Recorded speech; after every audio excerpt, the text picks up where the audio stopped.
on my window. Wise well to my kiddo. It's stabbing line that we raise the bar, but your team was stuck in limbo. Атанас се появи и ме накара да се чувствам шокиращо добре. Такова откритие. Абе, точно много си добър. Ама много си добър!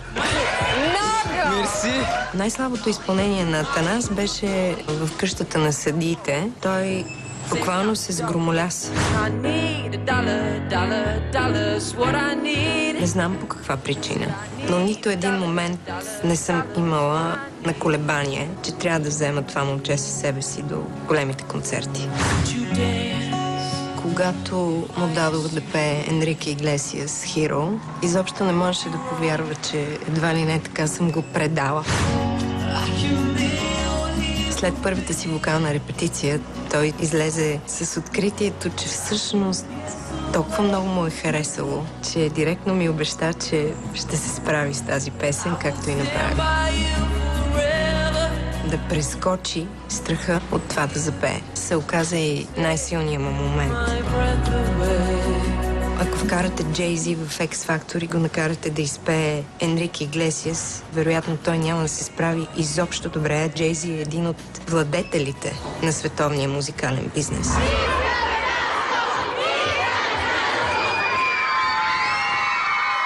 Атанас се радва на огромно обожание, но той е много интелигентно момче. А интелигентните хора трудно се взимат на сериозно. Атанас има най-модерното усещане за музика от всички участници. Има характера. Притежава онзи необясним магнетизъм, който ни кара да се чувстваме привлечени. Атанас, според мен, е голямото откритие на X Factor.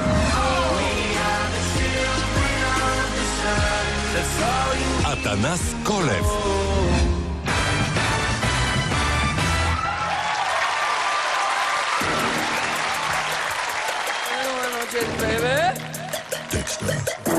Идеал Петрович. Криско, бебе. Ей. Секс бурен, стрес нулен, бит е шумен, държи мамулен. Как се чувствам? Идеал Петров. Идеал Петров. Идеал Петров. Идеал Петров. Секс бурен, стрес нулен, бит е шумен, държи мамулен. Как се чувствам? Идеал Петров. Идеал Петров. Идеал Петров, Идеал Петров. Кучето ма хапе, пода ми се мърда. Тавана ще пропадне, гаджето превърта. Зимата по шопски, лятото сме морски. Топа на купона, шампиона на народа, бебе. Гаджето ми Барби, пави като Марли. Само иска парти, автъри по 2 дни. Всичко да похарчим, до последно танци. Соки с непознати, дай ги, дай ги, дай ги. Ти моланти, носи тя по чанти. Вика дай бутилка, имаме ли милка?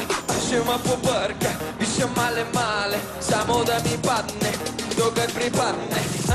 Секс бурен, стрес нулен, бит е шумен, държи ма буден. Как се чувствам? Идеал Петров. Идеал Петров. Идеал Петров. Идеал Петров. Секс бурен, стрес нулен, бит е шумен, държи ма буден. Как се чувствам? Идеал Петров. Идеал Петров. Идеал Петров. С мене хемани, подозрителни, само наши. Крайно нагли, чуктараши, слага в чаши. Прави, само каши, лъче мачи. Боже пази, от мене тази. Там е да ми канят, там е да ми палят, там е да ми лягат, там е да посягат. Искам ги на купчина, много превъзбудени, токани, кукани, много щупени. Как те ги билева, мами има схема, сменена афера, картина афера, буфето пантера, чамове кариера. Не мога се събера, да се намеря, пъпа намеря, идва да ме цунка, много яка шумка, крече под маса пуска, виша мале, само да ми падне, тука си тръгне. Секс бурен, стрес нулен, бит е шумен, държи ма буден. Как се чувствам? Идеал Петров. Идеал Петров. Идеал Петров. Идеал Петров. Секс бурен, стрес нулен, бит е шумен, държи ма буден. Как се чувствам? Идеал Петров. Идеал Петров. Идеал Петров. Идеал Петров. Идеал Петров. Идеал Петров. Идеал Петров.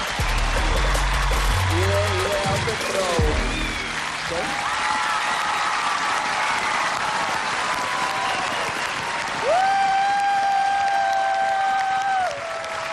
Идеал Петров, аплодисменти за нас. И също така за теб. Как се казваш? Аплодисменти за Елица. Много смело. Харесваш и Наско? Ма наистина ли или просто защото си на сцената до него? Истина. Харесваш го. Пожелай му успех тогава. Успех. Благодарим ти. Атанас Колев очаква вашата подкрепа на номер 17415. Време е да чуем и коментарите на журите, които са Почва да толкова си взима усмихнати. фенки, въобще нещата са много... Любо? Това са уния стари номера на Майкъл Джаксън. Ти вече се превръщаш в такава голяма звезда. Абсолютна лекота за тебе. Аз не виждам какво да коментирам в това изпълнение, при условие, че това е най-модерната музика в момента и ти се плуваш все повече в твоите води. Беше страхотен и то с голяма лекота. Благодаря. Избора на песен, изпълнението и настроението, общуването с публиката бяха Идеал Петров. Много ми хареса. Благодаря. Ти си много музикален и това си личи. По начина по който рапираш, по начина по който ритмически правиш фигурите. Да.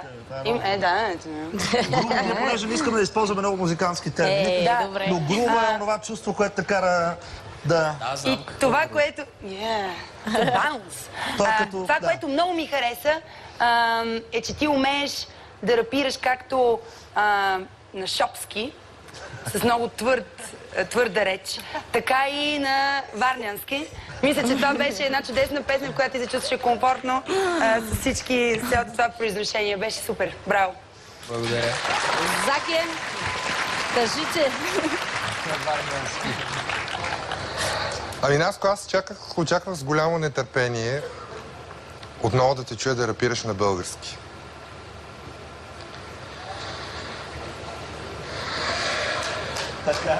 И? Да. Айде, айде! Шах ли ще е? Много си добър, бе, Наско! Много ти се получиха неща. Саня, взе ти той репликата. Имам тук един верен другар в публиката. Искам само да ми даде знак. Криско, как беше? Идеално! И имаме одобрение от Криско. Аплодисменти за От Криско! автора на песента, изпълнителя, какво да кажем?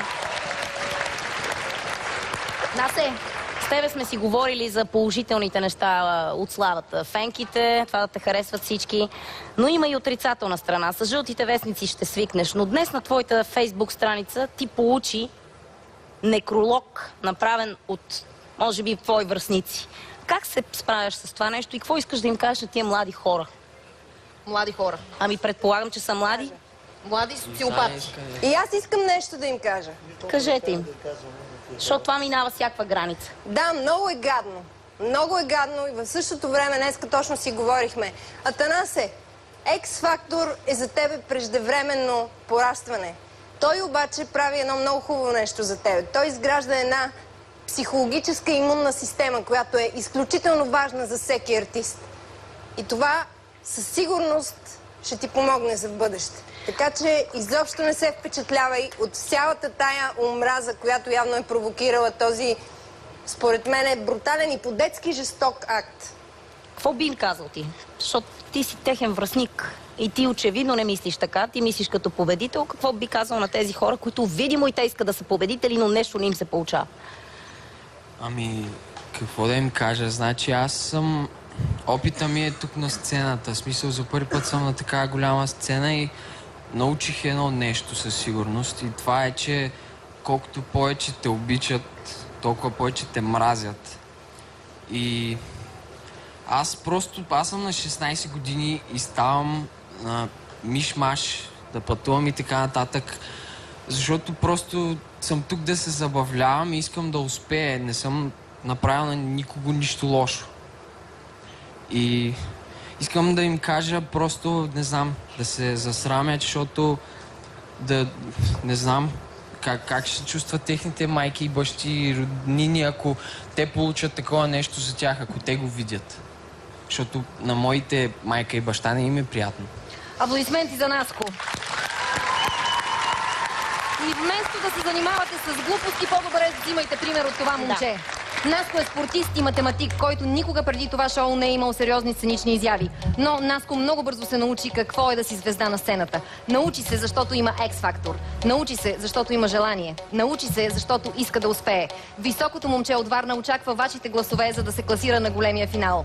Момичетата крещят името му, но това не е достатъчно. Трябва и да гласувате. Гласувайте за Атанас Колев на номер 17415. Наско, обичат те, Наско!